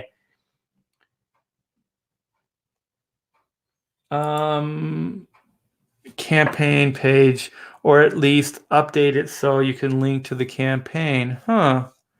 Yeah. I do have a newsletter that's attached to the Chrono site. So I do update the newsletter. I try to do it 3 times a month, but since I'm in campaign mode, I've only been able to do it once or twice. So I am going to, or I have been updating the campaign through the newsletter. So if you guys haven't signed the newsletter, I believe it's an active link and it's in the description. So go and sign that. That's mainly to do with my original artwork, but sometimes I get the word out for these campaigns too before they go out anywhere else. Yeah, it's definitely there. The Simpsons level humor is there. and this is heartfelt. So I talked a little bit about was it Family Guy, and I think Family Guy kind of lacks story and heart, where I think The Simpsons has just done so much better. Even Futurama, which is pretty killer. I like that show a lot. PG 80s. What is this? I'd like it. Where it's just PG, like the 80s, where the characters swear, but it's marked for all audiences, like Ghostbusters. Yeah, I think PG-13, you can drop one F-bomb, right? If this show was rated, you guys, I said 3 F-bombs, so this would be an R-rated YouTube show. If I said it once, then it would be fine. The thing is, I'll probably get demonetized. Man, you guys, oh my gosh. While I'm on the subject, yeah, I mean, Big Brother is watching on these YouTube channels, you guys. So it is very hard to get any new subs and to get any traction on these shows. So if you could, everybody in the chat, give it a thumbs up, like it. If you did like it, I don't want to twist your arm, but if you did like it, please like, subscribe. If you know people that like this kind of content, urge them to subscribe. It does help. And we are, I think we're only about 90 subs away from, I think it's under 90 subs away. It's like 87 subs away from 2,000. So I would love to get 2,000 subs before the end of the year. That would be a milestone for me. Yeah, growing these things is, it takes so much time. Yeah, it doesn't happen quickly. So here's Mikey Woods again. Ethan is going to do the same with his remaining chromiums. He's going to sell them at an inflated price for profit. It's all good as long as the artists are profiting.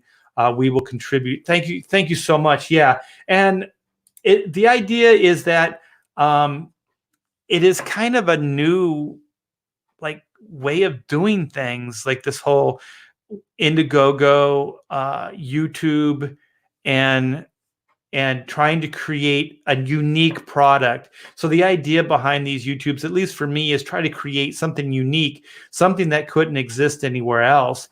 And one of the reasons I did really want to share Chronomechanics with everybody in, either Comicsgate or just into this indie movement is because it is unique. And it is hard for the mainstream to get. But if I can personalize this IP, these ideas, then I can sell them in a way that the mainstream cannot. And so that's what actually inspires me. And that's why I get so passionate about talking about this stuff. I know I go on sometimes a little too long about Chronomechanics, but it really is my focus right now. So I hope you guys can still find the entertainment value in these. So we have Blue Sea Hill. I'm at work, popping in and out. Let me see. Did you answer my question about who makes the licenses? Who makes the licenses? Oh my gosh, I'd have to go back. I wish I had the answer for you, but I do not. Who makes the licenses? I think who makes, if I can just kind of look into what you mean by that, is that the licenses is what a lot of Hollywood wants to do, is they want to buy up everything. So the license could be, the licenses are like the license to publish, the license to make toys, to make animated cartoons, to make animated features, to make live action TV, live action movies, toys, board games, video games, whatever it is. Those are all different licenses. And so what Hollywood likes to do for those initial buyouts is they want everything. So when you say, Matt Groening wanted this, they wanted to make Simpsons into a TV show.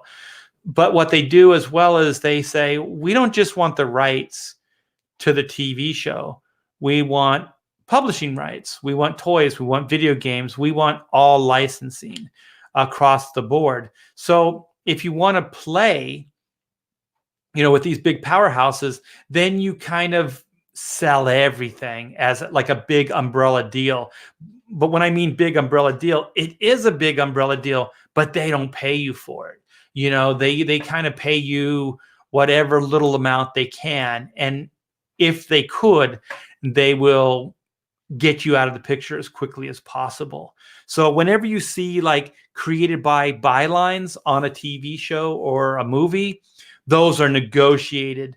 They do not do those out of the bottom of their heart. You have to have some kind of negotiating clout with Hollywood just to even get your name attached to your own IP. Because once they buy those things, they really don't want any baggage. They want to be able to control these licenses completely. Yeah, I think this is the link to the mailing list. So that might take you to the website itself, but then there's a little button to click and it's for the newsletter. So thanks, Pixel, for clarifying. Yeah. I mean, just think about Doug in a like this is Spinal Tap sort of way. All the craziness that went on in that movie.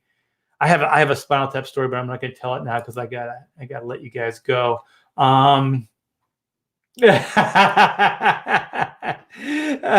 This book goes to 12, my friend. Okay, so we have Blue Sea Hill, the licenses for the time mechanics as opposed to the Quickie Time Crew. The license. Oh, when I mean license, I mean like there are construction people that have a license. Like even somebody who cuts your hair, they have a license to cut your hair. Or like a licensed plumber is one that the state recognizes as being able to do the job by whatever standards are there set by the state. So I'm sure they have to pass tests and things like that to get the license. So the idea is when you hire one of these guys that is a licensed plumber or licensed electrician or licensed auto mechanic or whatever it is, that usually means that they know their shit. And then the Quickie, like the Chronomechanics, they're all licensed. Those guys know their stuff. But the Quickie Time guys are basically bootleggers. They're not kind of working with any industry standards. They're literally putting a Band-Aid on a problem. And we actually make a joke of that. And if you look back at that page I showed you, wait, I didn't show you that page. I'll show you guys in the future what the Quickie Time guys look like. Oh, no, I did. You'll notice they have Band-Aids all over them. So that's kind of a metaphor for that they have Band-Aid solutions. So you know how I told you about the cuts and nicks that my dad would have on his arms and stuff? These guys have nicks and cuts all over their arms, but the Band-Aids are a metaphor for how they do their work. So they basically just have Band-Aid solutions to everything. So thank you for letting me clarify that. Do the token estate method protect your IPs? I try with every fiber of my being. I have had joint ventures where people want to get into publishing ventures with Chrono, even black and white, or even I had this Canadian animation company and they wanted to partner with Hack Shack Studios and with the IPs that I had here. And they basically wanted to own the IPs. So the thing is, if I would have done those deals, most likely nothing would have happened. But depending on the due date, when the license is up, they would still have them right now. And I wouldn't have been able to make this beautiful comic book for you guys. So that becomes the problem, is you don't want to tie up the licensing rights with people. Because they're licensing rights. So when you hear people say licensing or rights, that's kind of what they're talking about. So I've always kind of been hesitant about these joint ventures. And I do understand at some point you have to go beyond your little world. You have to, connect with the bigger world out there so you can make these things happen. But at the same time, you don't want to give away something for nothing. And you want to make sure that your IPs or your ideas have the best chance to, exists. Like, I'm not doing this just for the money. Money is great. I like money, but just to tie up the rights with somebody and make, my mortgage for a couple months. No, that's not what I want to do. If I just wanted to get by, I would just become page rate guy again for Marvel or DC. I would just become work for hire. But joint, yeah. You know what? Smoke them if you got them. Yeah. All right, you guys.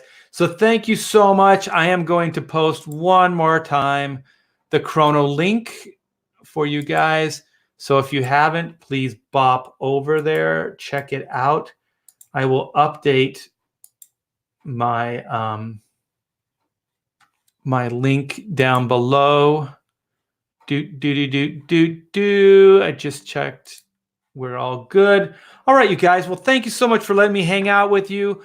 Thanks for all the great questions and keep me company and letting me show off, my newest and my latest and greatest invention, Chronomechanics. So thanks you guys so much. And I hope to be back tomorrow. So see you guys. Take care.